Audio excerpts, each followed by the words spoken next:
ایران کے شہید supreme leader آیت اللہ خامنائی کی نماز جنازہ صدر مسعود پزشکیان، اسپیکر باقر غالباف اور دیگر رہنماؤں کی شرکت۔ شہید سپریم لیڈر کی نماز جنازہ میں 100 ممالک کے وفود سمیت لاکھوں افراد شریک ہوئے۔ تہران میں فضا سوگوار، ہر آنکھ اشکبار۔ آیت اللہ سید علی خامنئی اور ان کے ساتھ شہید اہل خانہ کی میتیں تہران میں عوامی دیدار کے لیے رکھی گئیں۔ ہاتھوں میں سرخ جھنڈے اٹھائے، شہریوں کی شدید نعرے بازی۔ آج صبح میت جلوس کی صورت قم منتقل کیا جائے گا، جیسے خاکی عراقی شہر نجف اور کربلا لے جایا جائے گا۔ 9 جولائی کو آبائی شہر مشہد میں حضرت امام علی رضا کی روضہ قیاتے میں سپرد خاک کیا جائے گا۔ شہید آیت اللہ خامنائی کی نماز جنازہ میں اہم ایرانی شخصیات مہینوں بعد منظر عام پر آ گئیں۔ شہید سپریم لیڈر کے 3 بیٹے میثم، مسعود اور مصطفیٰ خان ای پہلی صف میں موجود ہیں۔ ایرانی سیاسی اور عسکری قیادت کندھے سے کندھا ملا کر کھڑی نظر آئی۔ فلسطینی اسلامک جہاد کے نمائندوں اور طالبان ارکان نے بھی شرکت کی ہے۔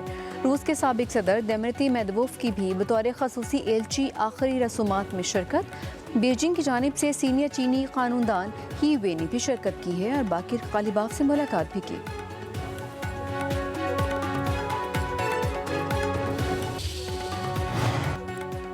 صدر ٹرمپ کا شہید آیت اللہ خامنئی کے جنازہ دیکھ کر حیرت کا اظہار، کہا ایرانی عوام کو روتا ہوا دیکھ کر حیرت ہوئی ہے۔ سمجھتا تھا کہ لوگ ان سے نفرت کرتے ہیں یا پھر یہ بناوٹی آنسو بھی ہو سکتے ہیں۔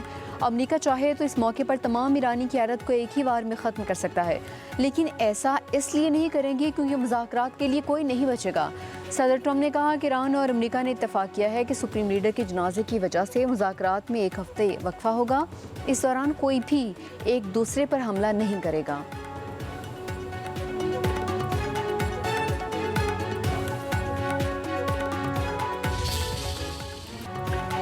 ٹرمپ کے بیانات پر ایرانی قیادت آگ بگولا، سخت رد عمل، واضح کیا کسی بھی حملے کا بھرپور جواب دیں گے۔ کہا خطے میں عدم استحکام روکنے میں عالمی برادری ناکام رہی۔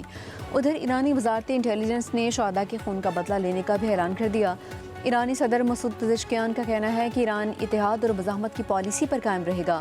دھمکی آمیز زبان خطے میں کشیدگی بڑھانے اور ٹرمپ کی جنگی سوچ کا مظہر ہے۔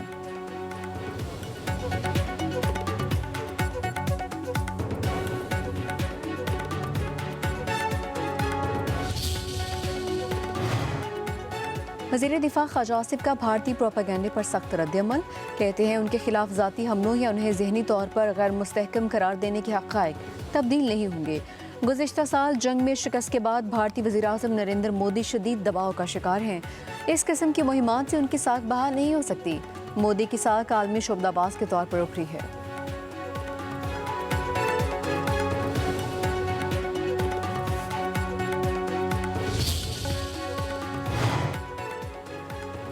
پاک فضائیہ کے بہادر افسر گروپ کیپٹن عاصم طارق خاتون کو بچاتے ہوئے شہید ہو گئے۔ گروپ کیپٹن عاصم نے 9 ایونیو میں موٹر سائیکل سوار ملزم کو خاتون کا ہاتھ کھینچتے ہوئے دیکھا، فوری قریب پہنچے۔ ملزم سعد نے کیپٹن عاصم سے جھگڑا شروع کر دیا اور فائرنگ بھی کی۔ گروپ کیپٹن عاصم شہید ہو گئے۔ خاتون کے مطابق ملزم کو لیک تھا، راستے میں ہراساں کر رہا تھا۔ گروپ کیپٹن عاصم کی بروقت مداخلت سے محفوظ رہی۔ وزیر داخلہ محسن نقوی کا واقعے پر اظہار افسوس، آئی جی اسلام آباد سے رپورٹ طلب کر لی۔ عباسی ہے، اس وقت وہ ایک دم کیونکہ گاڑی آ کے رکی تو اس سے اپنا موٹر سائیکل آگے کیا، لیکن ساتھ ہی آگے سے موٹر سائیکل دوبارہ اپنا واپس لے کے آیا ہے۔ وہ خاتون اس دوران جو لیفٹ سائیڈ پہ جو کہ پیسنجر سائیڈ ہے، خاتون اس طرف آ چکی تھی اور واپس آ کے ساتھ بالکل گاڑی یا موٹر سائیکل ساتھ کیا ہے تو اس نے اپنے پسٹل کے ساتھ جو اس کے پاس ویپن موجود تھا اس پسٹل کے ساتھ اس نے فائر کیا، جو کہ فائر وہ گروپ کیپٹن صاحب کو لگا اور جس سے ان کی شہادت ہوئی۔ پاک فضائیہ کے بہادر افسر گروپ کیپٹن عاصم طارق کو شہید کرنے والا ملزم گرفتار کر لیا۔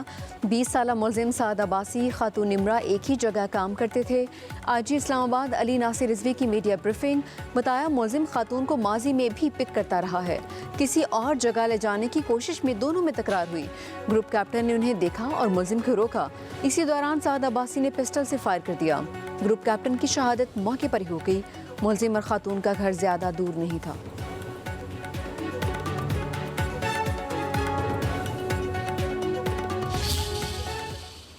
عوامی کوآرڈینیشن کمیٹی کی جانب سے جو احتجاج جو لانگ مارچ نکال دی گئی ہے یہ متشدد کارروائیوں کا حصہ ہے. یہاں پہ روزمرہ کا کام جاری ہے, بازار کھلے ہیں, عدالتوں کا کام جاری ہے, جتنے بھی مارکیٹیں ہیں, ہوٹلز وغیرہ ہیں, وہ سب یعنی کہ روٹین کے مطابق جو ہے کام جاری ہے. عوام نے اس کو بالکل جو ہے وہ مسرت کیا ہے. میر پر آزاد کشمیر میں جو زندگی ہے وہ بھرپور رواں دواں ہے. کسی قسم کا احتجاج بھی نہیں, اور نہ ہی لوگ اس حوالے سے خواہشمند ہیں کہ یہاں پہ احتجاج ہو, انتشار ہو یا تشدد ہو, اور احتجاج کسی بھی مسئلے کا حل نہیں ہوتا. عوامی ایکشن کمیٹی کی کال کے بعد ہم لوگوں نے مسلسل نقصان ہی اٹھایا ہے. بچے نقصان ہو رہے ہیں, ادھر سے سیکورٹی فورسز کا نقصان ہو رہا ہے, ادھر سے ہمارا. اینڈ جب لکھا جاتا ہے تو وہ یہی لکھا جاتا ہے ایک ماں کا نقصان ہو جائے گا, جب ایک بیٹا جائے گا, بہن کا نقصان ہوگا, بیٹی کا ہوگا. آزاد جموں کشمیر میں کردم جوائنٹ ایکشن کمیٹی کی 5 جولائی کو کال مسترد. کشمیر بھر میں روزمرہ معلومات زندگی بحال. شہریوں نے ہڑتال کو مکمل طور پر رد کر دیا.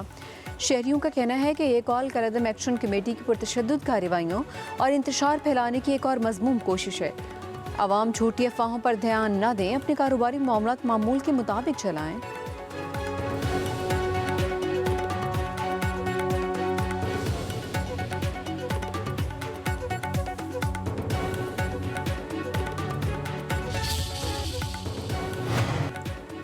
آزاد کشمیر کی انتخابی مہم میں 852 امیدوار قسمت آزمائی کریں گے.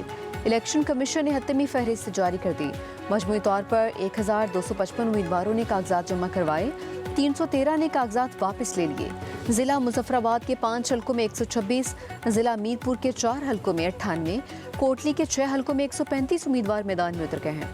باغ میں 83, پونچھ ڈویژن میں 126, ضلع نیلم میں 51, جہلم ویلی میں 34, مہاجرین کے 12 حلقوں میں 136 امیدوار انتخابی دور میں شامل. اتفاق رائے سے قانون سازی کی جا رہی ہے.